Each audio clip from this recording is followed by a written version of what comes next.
আপনি যখন কোনো মাজার ভাঙেন, এটা একটা ফৌজদারি অপরাধ, যেটা এর আগে আমাদের বন্ধুরা বলে গেছে।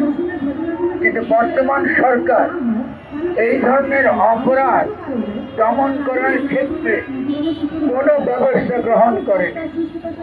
দ্বিতীয়ত, এই ধরনের অপরাধগুলো ঘটানো হয়েছে ঘোষণা দিয়ে করা হয়েছে, যেটা ফেসবুকে আমরা সকলে দেখেছি। ঘোষণা দিয়ে পরিকল্পিতভাবে এই ধরনের মাজারগুলো ধ্বংস করা হয়েছে।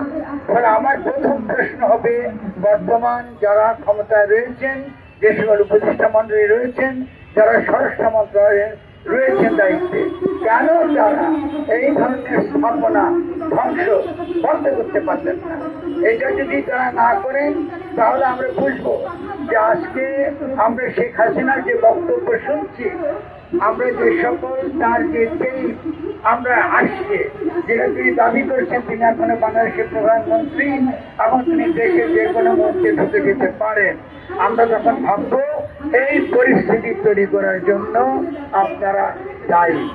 আমি মনে করি যে আমরা অবিলম্বে আপনার বিভিন্ন জায়গায় যেসব মাজারগুলো ধ্বংস হয়েছে, সেসব মাজারগুলো যারা দায়ী তাদেরকে আপনারা অবশ্যই আইনের অধীনে আনবেন।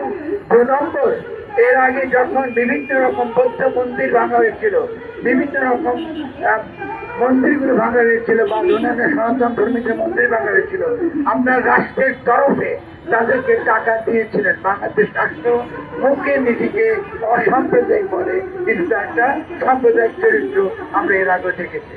আমাদের দাবি খুব পরিষ্কার, যে সকল মাজারগুলো ভাঙা হয়েছে তাদের পুরো স্থাপনা গড়ে দেওয়ার দায়িত্ব আপনাদেরকে নিতে হবে।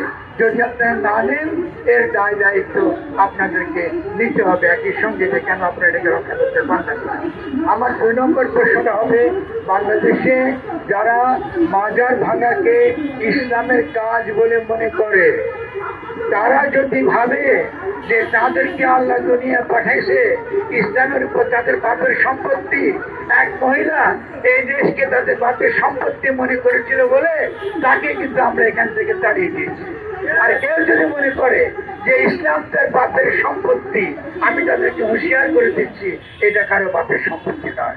ইসলাম প্রত্যেকটা জনগণের সকল, আমাদের রসুল আমরা বলি রহমতুল আলামিন, যিনি শুধুমাত্র মানুষের জন্য শান্তি হয়ে হাজির হন নাই, তিনি পশু পাখি কীট পতঙ্গ সকল জীবের জন্য শান্তি হয়ে হাজির হয়েছেন। তো আমাদের চেয়ে আপনারা বেশি মুসলমানের বড়াই করেন না, আপনাদের পেছনের ল্যাঞ্জা আমরা দেখে ফেলেছি। আপনারা অবশ্যই দিল্লির দালাল, দিল্লির এসব ভয়ঙ্কর সকল দালাল মাজার ভাঙতেছেন, এইসবের উত্তর আপনাদেরকে ঠিকভাবে দেওয়া হবে সময় মতো। এই সরকারকে আমরা সমর্থন করি, আমরা চাই না এই সরকার কোনোভাবে দুর্বল হোক, কিন্তু আমরা বারবার বলা সত্ত্বেও এই সরকারকে তো আমাদের কথা কাজ করছে না। আরেকটা কথা বলি, ইসলামে কখনোই আইন নিজের হাতে তুলে নেওয়ার কোনো অধিকার দেওয়া হয়নি। কেন দেওয়া হয়নি? তার কারণটা খুব সহজ। ইসলাম বলে আপনি মত দিতে পারেন, আপনি ফতোয়া দিতে পারেন যত খুশি, কিন্তু কারো উপর সে ফতোয়া বাস্তবায়িত করবার অধিকার আপনার নাই।